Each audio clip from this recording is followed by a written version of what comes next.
الحمد لمن نزل وأنزل على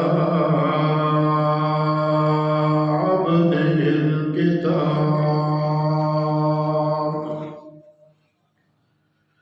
وأرسل إلينا رسولا بفصل الخطاب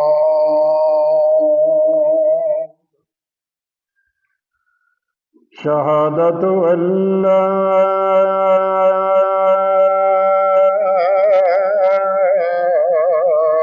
إله إلا الله وحده بتكبر وتنور وتفضل وتوحد وتشرف وتكرم بالجلال وحده لا شريك له ولا معين له ولا معاون له ولا مثيل له لا مثل له ولا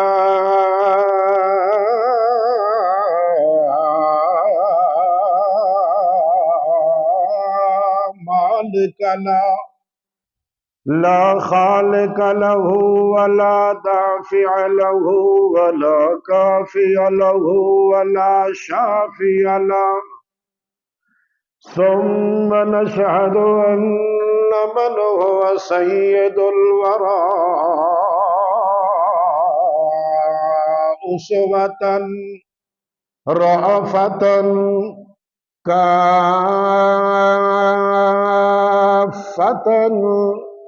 رحمة للعالمين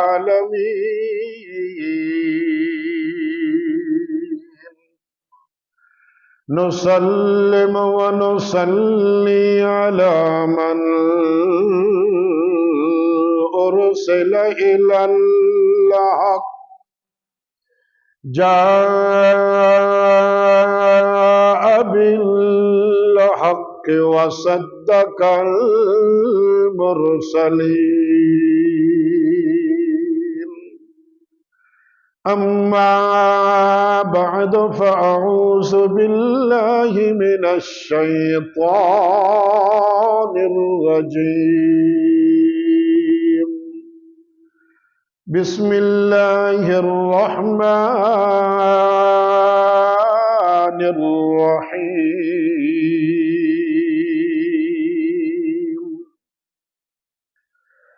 وإذا سألك عبادي عني فإني قريب أجيب دعوة الداع إذا دعاني فليستجيبوا لي الآية سبحان ربك رب العزة عما يصفون وسلام على المرسلين والحمد لله أولا وآخرا الحمد لله رب العالمين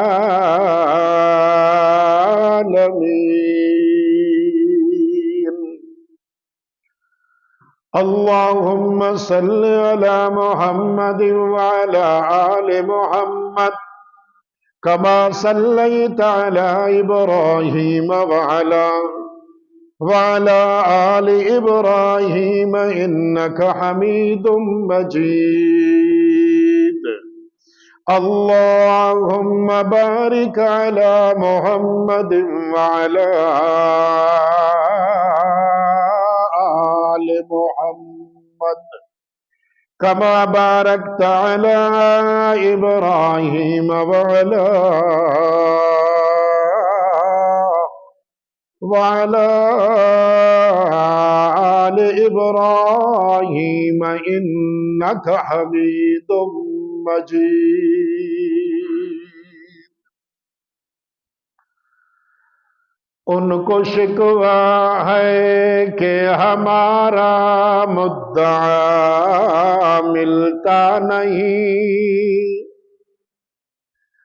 ان کو شکوہ ہے کہ ہمارا مدعا ملتا نہیں، دینے والے کو گلا ہے کہ صدا ملتا نہیں۔ بے نیازی دیکھ کر بندے کی کہتا ہے کریم، دینے والا دیکھ سے دستے دعا ملتا نہیں۔ صاحب سی وقار، قابل قدر بزرگوں، احباب، ساتھیوں، بالخصوص میرے لیے انتہائی قابل صد احترام آپ کے مسجد کے ہر دل عزیز خطیب دل پذیر حضرت مولانا مفتی عتیق الرحمان صاحب حافظہ اللہ، انتہائی عجز و انکساری کے ساتھ دعا ہے، رب قدوس تقدس تجلی تبارک و تعالی کے دربار لا یزال میں کہ وہ ذات کبریا محض اپنی توفیق سے میرے جیسے انتہائی ناقص ترین انسان کو علم کے لحاظ سے بھی اور عمل کے لحاظ سے بھی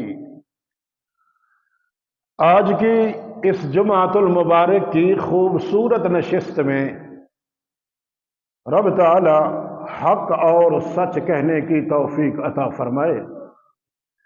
بعد ازاں فریقین کو رب تعالی اپنی خصوصی فضل و عنایات سے عمل پیرا ہو کر میرے لیے اور آپ کے لیے، مسلمانان اسلام کے لیے دنیا بھی اور اخروی زندگی میں کامیابی اور کامرانی میرے اور آپ کا اللہ مقدر فرمائے۔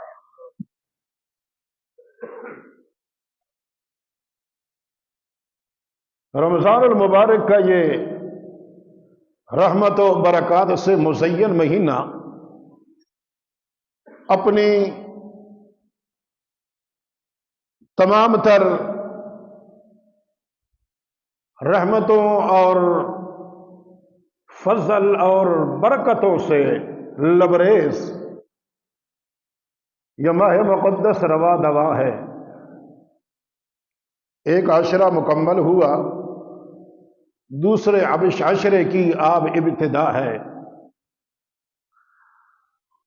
اللہ آپ کو اور مجھے اور بقیہ مسلمانان اسلام کو اس ماہ مقدس کی جتنی بھی ہماری عبادات کے سلسلے میں سعی اور کوشش رہی ہے، اللہ اسے قبول اور منظور فرمائے، اور آئندہ بھی یہ جو 2 عشرے باقی ہیں اللہ ہمیں اپنی حیثیت اور استعداد سے زیادہ اللہ اپنے قریب ہونے کی اللہ توفیق عطا فرمائے۔ آج کی اس جمعۃ المبارک کی خوبصورت نشست کا عنوان ہے الدعاء،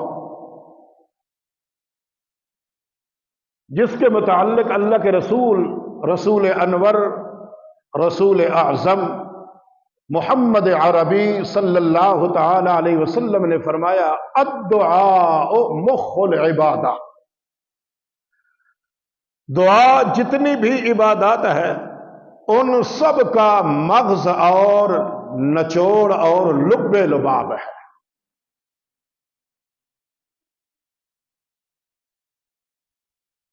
یہ سردار ہے دعا تمام عبادات کی. فلہذا مومن انسان کو رب کے حضور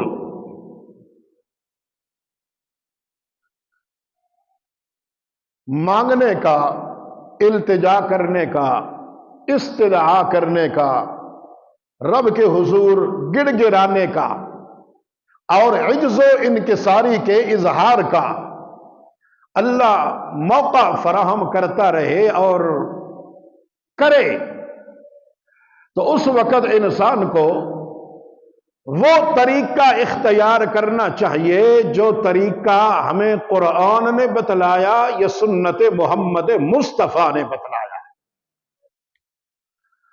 اور وہی دعا انسان کی عند اللہ مقبول ہوتی ہے جو انسان شریعت کے عین مطابق اللہ کے حضور کرتا ہے.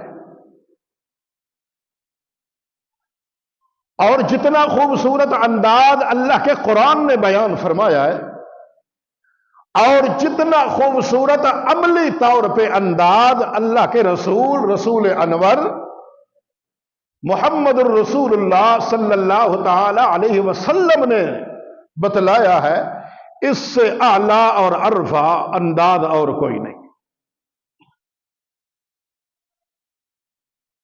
چونکہ یہ ساری عبادات کا مغز ہے، فلہذا اس مغز اور اس نچوڑ اور اس لب لباب میں انسان جب دعا کرے تو اس کے اندر کسی غیر کی شرکت نہیں ہونی چاہیے، بالکل بندے اور بندے خدا کے درمیان معاملہ ہونا چاہیے. التجا کرنے کا، صدا کرنے کا، ندا دینے کا، درمیان میں کوئی واسطہ نہیں، وسیلہ نہیں، درمیان میں کوئی دھوئی نہیں، درمیان میں کسی اور کا شمولیت نہیں، بلکہ اللہ کا قرآن بھی کہتا ہے، محمد مصطفیٰ کی زبان بھی یہی کہتی ہے کہ اگر تو اللہ کو اپنی دعا پہنچانا چاہتا ہے اللہ تک، تو اس میں درمیان میں کسی غیر کا واسطہ نہیں آنے دینا، ڈائریکٹ تو بلانے والا ہو اور سننے والی ذات رحمان کی ہو. تو پھر انسان جہاں بھی کھڑا ہو اسے پتہ ہوتا ہے کہ میں نے درمیان میں تو کسی اور کا واسطہ ڈالنا نہیں. پھر وہ اسے رات کو مانگنا پڑے، دن کو مانگنا پڑے، صبح مانگنا پڑے، شام مانگنا پڑے، اکیلے میں مانگنا پڑے، اجتماع میں مانگنا پڑے، انفرادی مانگنا پڑے، اجتماعی مانگنا پڑے، خلوت میں مانگنا پڑے یا جلوت میں مانگنا پڑے، جنگل میں ہو، صحرا میں ہو، تحت الثری ہو، ہاں بین السماء و بین الارض ہو، جہاں بھی ہو اسے پتا ہے کہ بلانے والا میں ہوں اور سننے والی ذات میرے اللہ پاک کی ہے. فلہذا اس کو بلانے میں آر نہیں، اسے پتا ہے کہ میرا رب مجھے مہینہ بھی نہیں دیتا، بلانے میں، اس سے مانگنے میں مہینہ بھی نہیں دیتا، اور میرا رب مجھے شرمندہ بھی نہیں کرتا، اور میں رب سے جتنا بھی مانگوں گا میرا رب خوش ہو کر اس کو سن کر مجھے شاباش دے گا، اور میرے اللہ کریم میری دعا کو درجہ قبولیت سے نوازے گا، اس لیے کہ میں نے اس مالک کو بلایا ہے جس مالک کو بلانے میں بندہ آر محسوس نہیں کرتا بلکہ اپنے لیے عزت محسوس کرتا ہے. اللہ اللہ. اس لیے کہ مومن آدمی کو اللہ کے حضور جب بھی دعا مانگے بغیر کسی شرکت داری کے اور بغیر کسی درمیان کے واسطے اور وسیلے کے، اللہ کے قرآن نے کیا کہا؟ فَادْعُوا اللَّهَ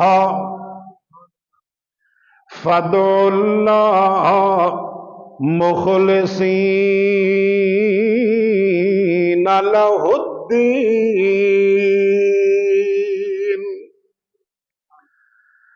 اللہ کو جب بھی بلانا ہے، جب بھی اسے پکارنا ہے، جب بھی اس سے التجا کرنی ہے، جس انداز میں، جس طریقے سے، اللہ کا قرآن کہتا ہے فَادْعُوا اللَّهَ، تو نے اس کو خالص کر کے پکارنا ہے، بلانا ہے، سورنا ہے، تو نے ندا خالص کر کے کرنی ہے۔ کیوں؟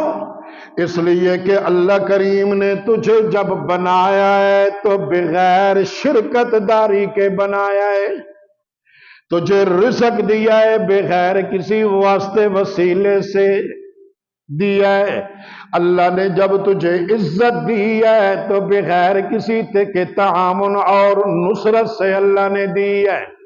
اللہ کریم فرماتے ہیں میں یہ چاہتا ہوں جس طرح تیری تخلیق میں میرا کوئی شریک نہیں، اب تیری تخلیق کے بعد جب میں اللہ نے تجھے بچپن سے نکالا ہے، تجھے جوانی کے اندر داخل کیا ہے، ہوش و حواس میں آیا ہے، اب میں اللہ یہ چاہتا ہوں کہ تیری تخلیق میں کسی اور کو میں نے شریک نہیں کیا، اب تیرے بڑے ہونے کے بعد جب تجھے ہوش و حواس مل گیا ہے، عقل و شعور مل گیا ہے، مانگنے کا رنگ ڈھنگ مل گیا ہے، تو اب میں اللہ چاہتا ہوں کہ فَادْعُوا اللَّهَ مُخْلِصِينَ لَهُ الدِّينَ، کہ اب میں اللہ یہ چاہتا ہوں جس طرح میں نے تیری تخلیق خالص فرمائی ہے، اسی طرح اب تیری پکار بھی میرے اللہ ہی کے لیے خالص ہونی چاہیے۔ یہ اللہ تقاضا کرتا ہے کہ نہیں کرتا؟ اللہ کہتے ہیں نا کہ فَادْعُوا اللَّهَ مُخْلِصًا لَهُ الدِّينَ، مخلص ہو کے اخلاص کے ساتھ میرے اللہ کو پکارنا ہے اور بلانا ہے۔ اور ایک صحابی آیا، دیہاتی آیا، اس نے آ کر اللہ کے رسول صلی اللہ تعالی علیہ وسلم سے سوال کیا کہ یا رسول اللہ، اگرچہ ظاہری طور پہ اس کا سوال جس طرح ایک ان پڑھ آدمی کرتا ہے، ہاں، یا جس طرح بیچارہ جس کو علم نہیں ہوتا وہ سوال کرتا ہے، اور جس کے سوال پہ صحابہ کرام بھی حیران اور پریشان ہوئے، مگر اللہ نے فرمایا نہ نہ میرا سونا، اگرچہ تیرا غلام ہے، خدام ہے، اگرچہ دیہات کا رہنے والا ہے، آپ اس کے سوال پہ نہ جائیے، سوال وہ روئے زمین پہ کر رہا ہے، اس کا جواب میں عرش بری سے خود میں اللہ نازل فرماؤں گا۔ عام دیہاتی صحابی ہے، سوال کرتا ہے یا رسول اللہ، میرا اللہ کتنا دور ہے، میں اس کو اونچا بلاؤں تب سنے گا یا آہستہ بلاؤں تب سنے گا، اکیلا بلاؤں تب سنے گا یا مجمع میں بلاؤں تب سنے گا؟ اللہ اللہ۔ اب صحابہ کرام بھی اس پہ حیران ہے، مگر اس کا سوال اللہ کو اتنا پسند آیا کہ اللہ نے قرآن کی آیت بنا کر اپنے پیغمبر کے قلب منور پہ نازل فرمائی اور فرمایا میرے پیغمبر سوال یہ کر رہا ہے، اور قانون میں اللہ آپ کی پوری امت کے لیے یہ بنا رہا ہوں۔ سوال کرنے والے نے سوال کیا کہ اللہ کتنا دور ہے، تو اللہ کا قرآن کیا کہتا ہے؟ اذا سألک عبادی عنی، اذا سألک، اے میرا پیغمبر، جب کوئی میرا بندہ آپ سے میرے متعلق سوال کرتا ہے، اذا سألک عبادی عنی، کتنا دور ہے اللہ، اونچا بلائیں تب سنتا ہے، آہستہ بلائیں تب سنتا ہے، اکیلے میں بلائیں تب سنتا ہے یا مجمع میں بلائیں تب سنتا ہے؟ میں اکیلا بلاؤں کوئی نہ بلائے تب سنتا ہے یا سب بلائیں تو سب کی سنتا ہے؟ اللہ کریم فرماتے ہیں میرا پیغمبر فرما دیجئے فَإِنِّي قریب۔ او مخاطبہ سن لے سوال تو روئے زمین پہ کے جس خطے پہ بھی کر، وہ مالک الملک تیرا، خالق اور مالک ذات تیری۔ فَإِنِّي قریب اجیب دعوت الداعِ اذا دعان۔ اللہ کریم فرماتے ہیں میرا پاک پیغمبر ان کو فرما دیجئے کہ تمہارا رب انی قریب، وہ تو بہت زیادہ قریب ہے۔ اجیب دعوت الداعِ، جس وقت بلانے والا بلاتا ہے اسے پکارتا ہے بلاتا ہے، رب رب کہہ کے اسے بلاتا ہے، اللہ اللہ کہہ کر بلاتا ہے۔ اجیب دعوت الداعِ اذا دعان فَلْيَسْتَجِيبُوا لِي وَلْيُؤْمِنُوا بِي لَعَلَّهُمْ يَرْشُدُونَ۔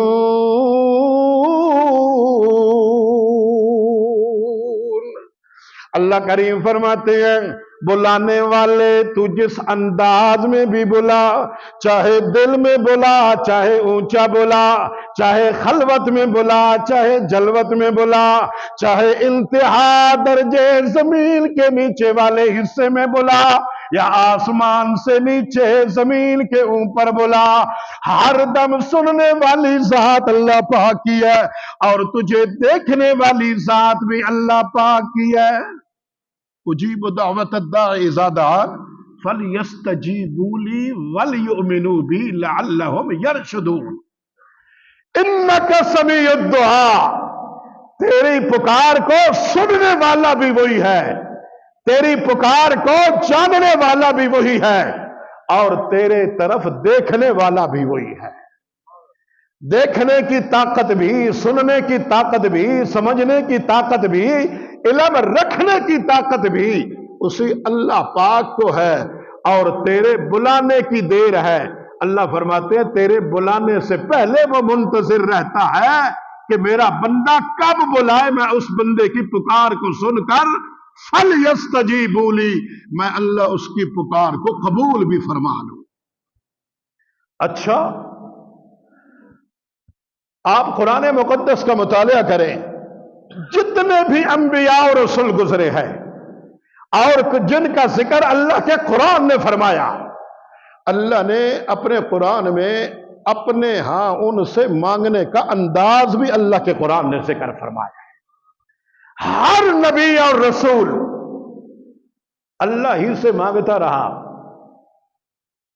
بندہ سوال کرتا ہے کہ اللہ کے پیغمبر تو اللہ کے مقربین ہوتے ہیں، محبوب ہوتے ہیں، پھر ان پہ مشکلات بھی آئیں، مصائب کے پہاڑ بھی گرے، ان کے اوپر غم بھی گرے۔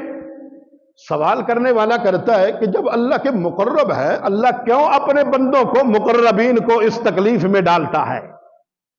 اس کے کئی قسم کے جواب، بندہ یہ ایک سوال کرتا ہے، اللہ اس کے کئی قسم کے جواب دیتے ہیں۔ نظریہ یہ ہے کہ جتنا بھی اللہ کا مقرب ہو، اللہ یہ بتانا چاہتا ہے کہ اللہ اپنے بندوں کو بھی تکلیف میں ڈال کر یہ باور کروانا چاہتا ہے کہ جتنا بھی وہ میرا مقرب کیوں نہیں، مگر جب ان پہ کوئی مشکل آئے تو مشکل وقت میں بھی پکارتے ہیں تو کس کو پکارتے ہیں؟ یہ تعلیم ہے امت کے لیے، سبق ہے امت کے لیے کہ میرے اللہ کا مقرب ہے، محبوب ہے، اور ظاہر ہے پیغمبری اور نبوت کا تاج جس کے سر پہ اللہ سجاتا ہے اسی کو اللہ دیا کرتا ہے نا، اور جس کو اللہ اپنا زیادہ قریب کرتا ہے اسی کے سر پہ نبوت کا تاج اللہ سجاتا ہے، اور پھر ان کو مشکلات کا شکار بھی اللہ کرتا ہے۔ مشکلات کا شکار اللہ کر کے یہ اللہ باور کرنا چاہتا ہے کہ جتنا بھی کوئی برا کیوں نہ ہو، جب بھی اسے ضرورت پڑے تو وہ ضرورت کے وقت مانگتا ہے تو کس سے مانگتا ہے؟ اللہ ہی سے مانگتا ہے، اور ان کی ضرورت کے وقت بھی اللہ ہی ان کے کام آتا ہے۔ سننے والا بھی وہی ہے، جاننے والا بھی وہی ہے، اور سن کر قبول کرنے والا بھی وہی ہے۔ اللہ اللہ۔ حضرت ایوب علیہ نبی علیہ السلام کو بیماری لگی، صاحب فراش ہوئے۔ ہاں، لوگ تو کہتے ہیں نا معاذ اللہ کہ ان کو کیڑے پڑ گئے، ایسا کہنا ہی کفر ہے۔ کوئی کسی پیغمبر کو اللہ ایسی بیماری نہیں لگاتا جس سے امت نفرت کرنے لگ جائے۔ ہاں، بیماریوں کا اللہ نے مجموعہ بنایا، بیماریوں میں مبتلا فرمایا، سب کچھ کیا، اللہ اللہ، حتیٰ کہ بستی والوں نے بھی نکال دیا۔ ان کی اہلیہ مقدسہ مطہرہ وہ اپنے خامد حضرت ایوب کی خدمت گزاری میں لگی رہی، رات دن شب و روز۔ گاؤں والوں نے تو نکال دیا مگر اہلیہ نے اپنے خامد حضرت ایوب کا ساتھ چھوڑنا پسند نہیں فرمایا۔ اللہ اللہ۔ 360 وجود کے جوڑ، ہر عضو، ہر جوڑ حضرت ایوب کا بیماریوں میں، دردوں میں، مگر ایک دن بھی اللہ کی ناشکری نہیں فرمائی۔ ناشکری رہی درکنار، ایک دن بھی اللہ کو یہ نہیں کہا کہ اللہ میری بیماری دور کر۔ کیوں؟ یہ کیوں نہیں کہا؟ کہا اس لیے نہیں کہ جس اللہ نے بیماری لائی ہے وہ اللہ لگانے کے بعد بھول نہیں گیا۔ اس کو پتہ ہے کہ میرا ایوب بیماریوں میں مبتلا ہے، آزمائشوں میں گھرا ہوا ہے، صاحب فراش ہے، اور میں نے جب لگائی اسے خود بیماری ہے تو ان کو پتہ تھا لگانے والا اگر بھولا نہیں ہے، جس نے لگائی ہے اٹھانے والا بھی کون ہے؟ وہی ہے۔ اللہ اللہ۔ اتنا عرصہ بیمار رہے، بیماریوں کا مجموعہ بنے رہے، صاحب فراش رہے، مگر ایک دل باقی تھا حضرت ایوب پیغمبر کا، جس سے اپنے اللہ کا ذکر کر کے اپنے وجود کو اطمینان دلا دیا کرتے تھے۔ دل باقی تھا تکلیف سے۔ ایک دن ایسا ہوا کہ اس دل کو بھی درد لگنا شروع ہو گیا، تو اس وقت اللہ کریم کے آگے کیا کہتے ہیں؟ رب انی مسنی الضر۔ یہ کون کہہ رہے ہیں؟ حضرت ایوب پیغمبر کہہ رہے ہیں رب انی مسنی الضر وانت ارحم الراحمین۔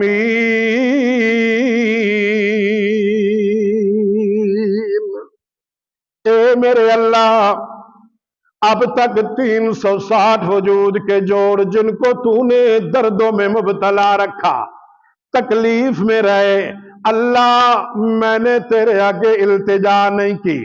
مجھے پتا تھا کہ جس رب نے لگائی ہے بیماری وہی دور کرنے والا ہے۔ اب اللہ، اب تو اس دل کو بھی درد لگنا شروع ہو گیا ہے جس دل سے تیری یاد کیا کرتا تھا، تیرا ذکر کیا کرتا تھا۔ اللہ تیرا ذکر کر کے اپنے دل کو اطمینان دے لیا کرتا تھا۔ اللہ رب رب کر کے اپنے وجود کو تسلیاں دے لیا کرتا تھا۔ 360 وجود کے جوڑوں میں تکلیف کا رہنا، درد کا رہنا مجھے اللہ محسوس نہیں ہوتا تھا۔ اب جب سے دل کو درد لگا ہے تو میرے اللہ اب میں اس لیے تیرے آگے التجا کر رہا ہوں۔ میرے اللہ اگر دل کو درد لگ گیا تو ذکر اللہ میں کس طرح تیرا کروں گا؟ مجھے تیرے ذکر کی فکر ہے یا اللہ، تیرے یاد کرنے کی فکر ہے۔ اس لیے رب انی مسنی الضر وانت انت انت ارحم الراحمین۔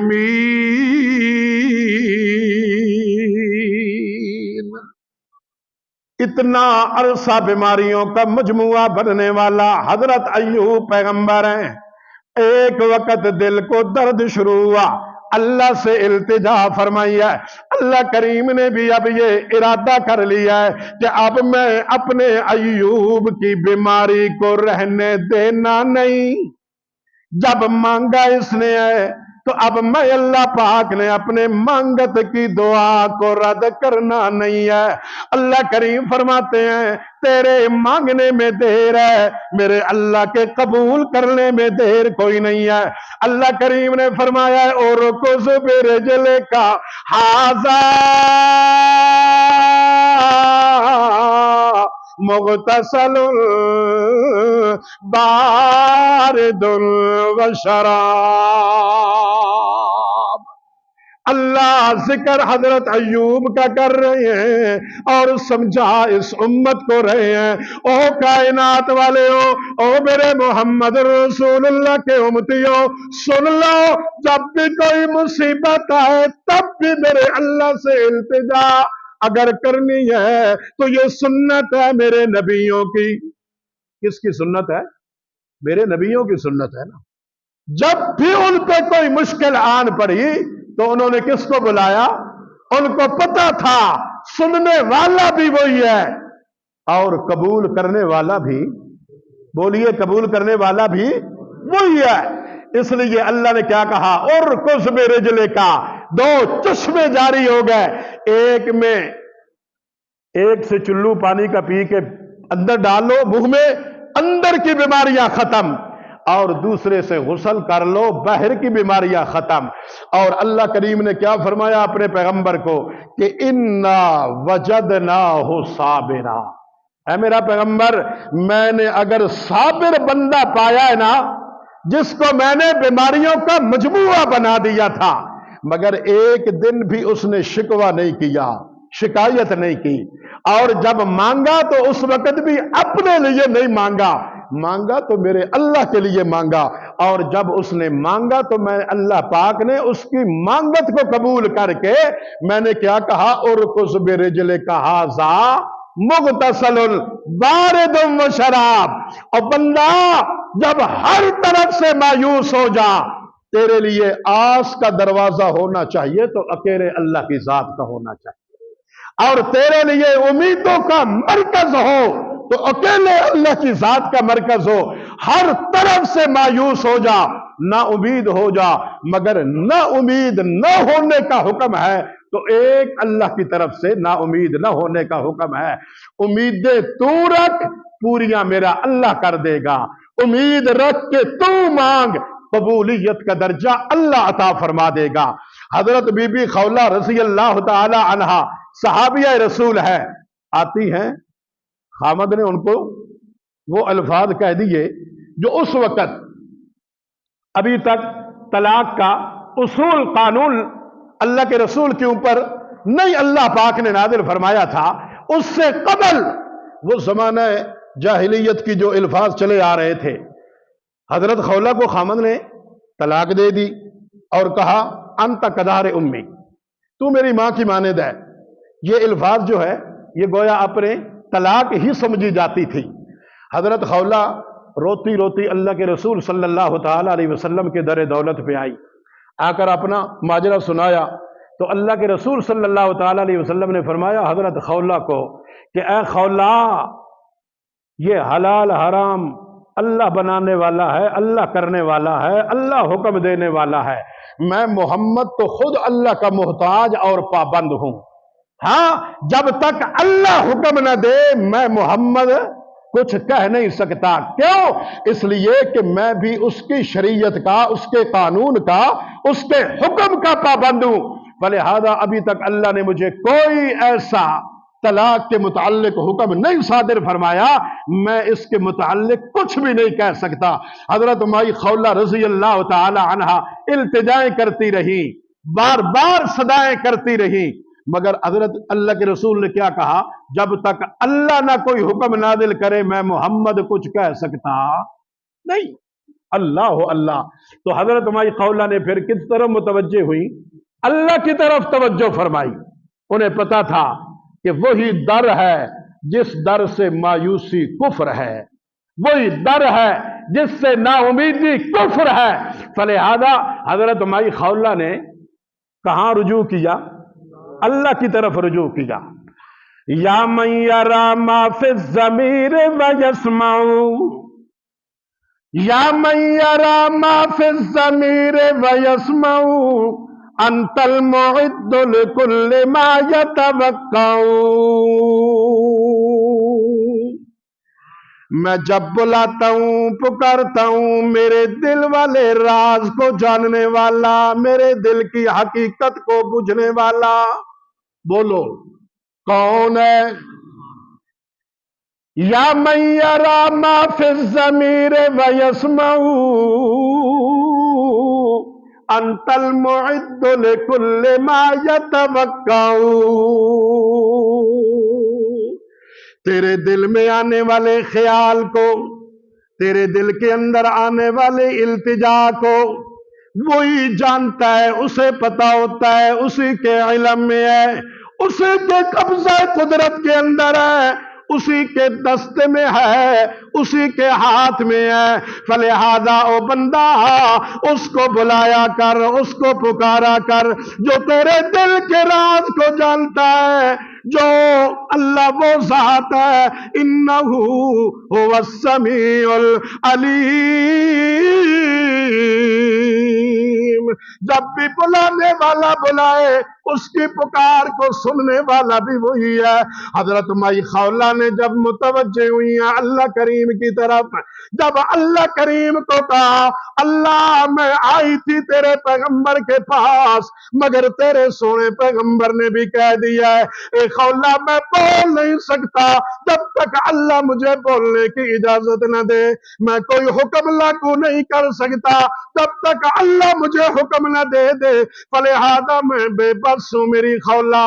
اے میرا اللہ سارے در بند ہیں، تیرا در کھلا ہے، فلہذا میں تیری طرف التجا کر کے کہتی ہوں میں غریب نہیں محتاج دار کو، اے میرے اللہ میری مسکینی کو دیکھ کر میرے اللہ تو ہی کوئی فیصلہ کر، میرے دل کے غم بھی دور کر، میرے دل والی پریشانیاں بھی دور کر۔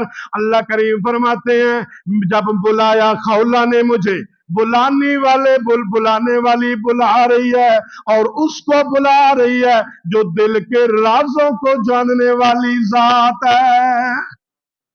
حضرت خولہ نے کوئی چیخو پکار نہیں کی، اونچا اونچا نہیں بلایا، ہاں دل ہی دل میں کسے کہا؟ اپنے اللہ کو کہا اللہ میں آئی تھی تیرے پیغمبر کے دربار میں، انہوں نے تو مجھے مایوس کر دیا مگر اب میں نے اس طرف توجہ فرمائی ہے جہاں سے مایوس ہونا ہی کفر ہے، فلہذا اللہ مہربانی فرما۔ اللہ نے کیا اس کے جواب میں فوراً فرمایا قد سمع اللہ قول التی تجادلک فی زوجہا وتشتکی الی اللہ واللہ یسمع تحاورکما۔ اللہ سننے والا بھی ہے، اللہ جاننے والا بھی ہے، اللہ قبول کرنے والا بھی ہے، فلہذا اللہ کے رسول صلی اللہ تعالی علیہ وسلم کا بھی یہی فرمان ہے جب بھی تجھے ضرورت پڑے مانگنے کی تو کس سے مانگ؟ کس سے مانگ؟ لا تسأل الناس شیئا، غیر اللہ سے مانگنا تو چھوڑ دے، جنت کے دروازے اللہ تیرے لیے کھول دے گا۔ غیر سے سوال نہیں کرنا، کسی قبر سے، کسی جنڈی سے، کسی بزرگ سے، کسی پیغمبر سے سوال کرنا ہے تو کس سے کرنا ہے؟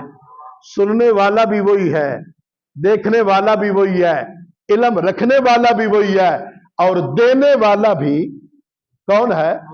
جب دینے والا اللہ ہے تو پھر میں کیوں کر غیر اللہ سے جا کر سوال کروں؟ ایک سائل آیا ہارون الرشید کے دربار میں اور اتفاق سے دروازے کھلے ملے، اسے دربان بھی کوئی نہیں ہے، اندر تک جہاں خلوت خانہ تھا ہارون الرشید کا وہاں تک پہنچنے میں کامیاب ہو گیا۔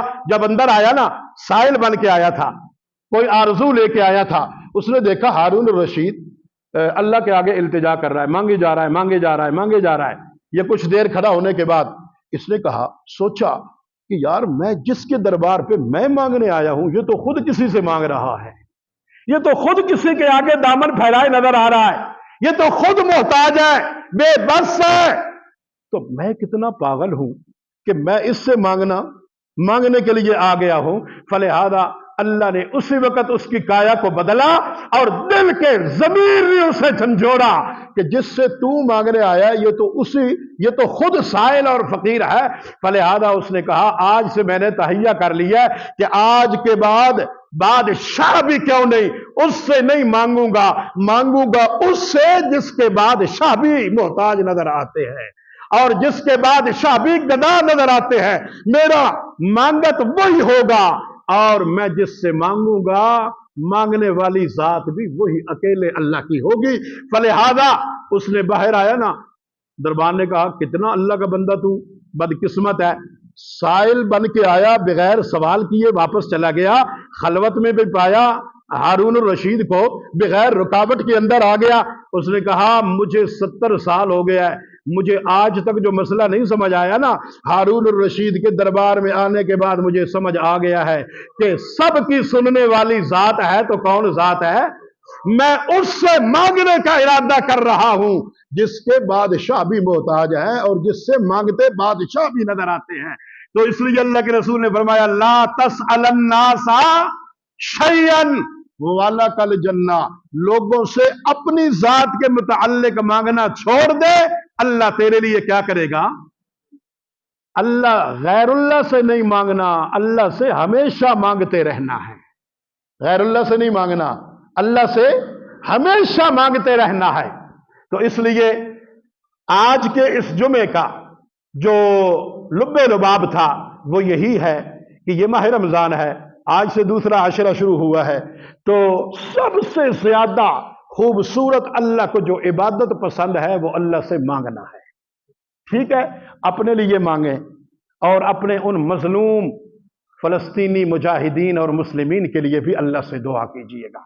تنہائی کے وقت میں جہاں اپنے لیے مانگتے ہو، اپنی اولاد کے لیے، اپنے مشکلات کے حل کے لیے، وہاں ان بیچاروں کے لیے بھی ضرور التجا کیجیے گا، ان کو بھی یاد رکھیے گا۔ ہاں ہم اور کچھ نہیں کر سکتے، خدا کی قسم ہے، خدا کی قسم ہے، بحیثیت مسلمان ہم سب سے یہ پوچھ ہوگی۔ وہ فلسطین کے بچے مجاہد، بچے پکار کر ہمیں بلا رہے ہیں، مگر ہم ٹس سے مس نہیں ہو سکتے۔ میری اور آپ کی یہی خیال اور ارادہ ہونا چاہیے، اللہ ہماری وہاں تک پہنچ نہیں ہے، ہماری دوڑ تیرے تک ہے۔ اللہ ہم جہاں اپنے لیے مانگ رہے ہیں وہاں اپنے مسلمان بھائیوں کے لیے بھی تجھ سے التجا کر رہے ہیں، یا اللہ ان کی مدد بھی تو فرما، ان کی نصرت بھی تو فرما، یا اللہ ان کے اوپر فضل و عنایات بھی تو فرما اور ان ظالموں کے ظلم سے ان کو بھی محفوظ فرما۔ اللہ مجھے اور آپ کو اپنا ہی سائل بنائے، اپنا ہی گداگر بنائے، مختصر وقت میں مختصر ہی کچھ ہو سکتا ہے۔ اللہ میرے بولوں کو اللہ قبول فرمائے، اور اگر کوئی اونچ نیچ ہوئی ہے اللہ درگزر فرمائے، اور اللہ سب سے بڑی بات میرے سنانے کے بعد، آپ کے سننے کے بعد اللہ عمل کرنے کی توفیق عطا فرمائے۔ آخر دعوانا ان الحمد